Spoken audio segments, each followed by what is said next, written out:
Thank you very much. Distinguished Mr. President, distinguished Mr. Secretary General, Excellencies, heads of the states, prime ministers, ministers, ladies and gentlemen. The current security situation is not encouraging. Tensions at the global and regional level threaten the existing international order, including non-proliferation and arms control regimes. In fact, we have been witnessing their progressive decomposition. They have been regularly challenged by non-state actors, but what is of even more concern, they are also being undermined by individual states. Before I address the problem of nuclear weapons, I first would like to draw your attention to another type of weapons of mass destruction that made their way back to the top of the global agenda. I'm referring to chemical weapons. Let me be clear. every use of a chemical weapon is a crime. It does not matter whether it's used on a mass scale by undemocratic regimes against their own people to secure their power, or it's used in a state terrorist manner against individuals abroad on whom a certain state wants to take revenge. And if it is a crime, it means that the principal obligation of the international community is defined by the rule-based order. Criminals must be brought to justice. No single act of use of the chemical weapon can be left unanswered, since it undermines not only the basic sense of justice, but also leads to the erosion of the non-proliferation and disarmament regimes, and in consequence threatens the security of all of us. Brutal attacks directed mostly against civilians all have the same aim: to intimidate the international community. The community of the UN cannot accept such methods. Our inaction will only encourage perpetrators. I hope that the finalization of the new EU sanction mechanism, completed in the framework of the Organization for the Prohibition of Chemical Weapons, will allow us to exercise appropriate pressure on current and future perpetrators, as well as deter them from these unacceptable actions. We all hope to have chemical weapons effectively banned by the Chemical Weapons Convention. We must stand firmly behind our own rules and norms, which are the pillars of the international order. In this context, let me mention that, as in the previous years, Poland will introduce in the United Nations General Assembly a draft resolution on the implementation of the Chemical Weapons Convention. It is of great importance to preserve the integrity of this regime.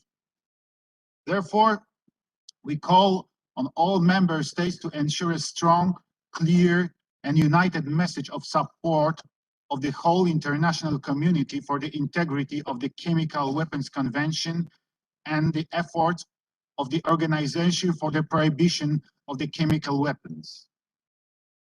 The second issue I would like to highlight is the proliferation of nuclear weapons. Permit me to make 3 points regarding this matter. Firstly, we all know that nuclear weapons cannot be brought on the free market. Therefore, every act of proliferation of these weapons is a failure of both the international community and the rule-based world order. And we must remember that it always involves not only the state that develops nuclear capacity, but also those who provide it with means to achieve it, namely technology, materials, and resources. It's of utmost importance for every agreement that aims at controlling nuclear programs to guarantee that they are used solely for peaceful purposes. We have an obligation to evaluate those agreements against the purposes and to act accordingly. We should not turn our heads back from those who act against the Non-Proliferation Treaty by providing means to develop nuclear weapon capacity or assist in other ways in developing it. Good and effective export controls mechanism should be upheld by all countries involved in nuclear, chemical, and biological trade for peaceful purposes in order to maintain the appropriate control level of dual-use goods and to make non-proliferation effort more effective. In this regard, we welcome the International Atomic Energy Agency's effort to strictly monitor and verify Iran's commitments. Let me also use this opportunity to commend the vital role the agency plays in the non-proliferation area. The agency's system of safeguards is a fundamental component of the nuclear non-proliferation regime and plays an indispensable role in the implementation of the NPT. Secondly, I would like to welcome the prospect of the process of denuclearization of the Korean Peninsula. we have seen some encouraging developments, such as the inter-Korean summits and the meeting of Kim Jong-un with the President Donald Trump. This led to the stopping of the missile and nuclear tests. And I would like to stress, Mr. President, that this is in tremendous measure your and President Moon's great achievement and merit. So thank you very much. However, the decisive steps are yet to be made. The lasting peace will not be achieved without the denuclearization of the North Korea in a complete, verifiable, and irreversible manner. Until then, the international community must remain united in maintaining real and consistent pressure on the North Korea, including by upholding UN sanctions regime. Thirdly, for the credibility of international community, it's vital to stand firmly behind duties and obligations we took in our shoulders. In that context, let me sadly reflect on the concerning developments of security situation in our region, Central and Eastern Europe. Only in the last few years, we have witnessed a clear breach of the Budapest Memorandum that guaranteed territorial integrity of Ukraine in exchange of its peaceful and voluntary denuclearization. We have also heard about the use of nuclear weapons to end conventional conflicts. Equally alarming was the deployment of a dual capable means of delivery close to our borders. All these actions have significantly contributed to the deterioration of the security environment. Ladies and gentlemen, what should be our response to the challenges I have just listed? First, the full and firm implementation of the well-established and widely recognized treaties and norms of the international law.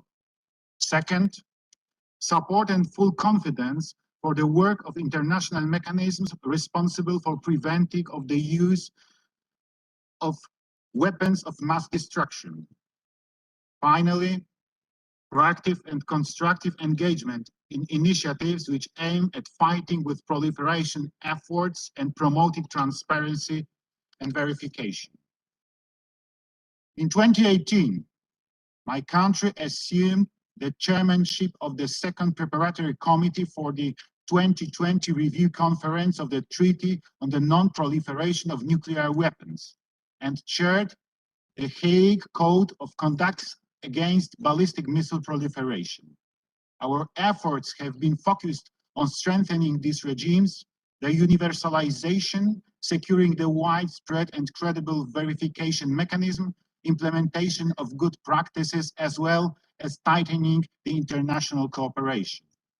These actions constitute long-term objectives of the Polish security policy.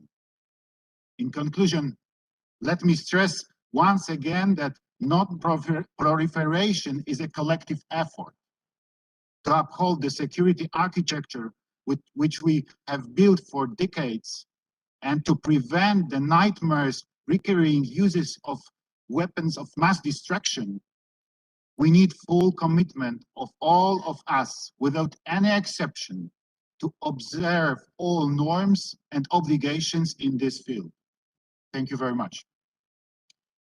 Thank you very much, Mr. President. And I now give the floor to the President of Equatorial Guinea. Please.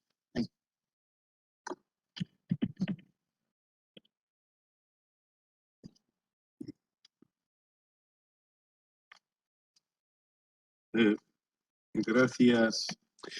Thank you, Presidente, President, Excelencias, Your Excellencies, y señores. ladies and gentlemen.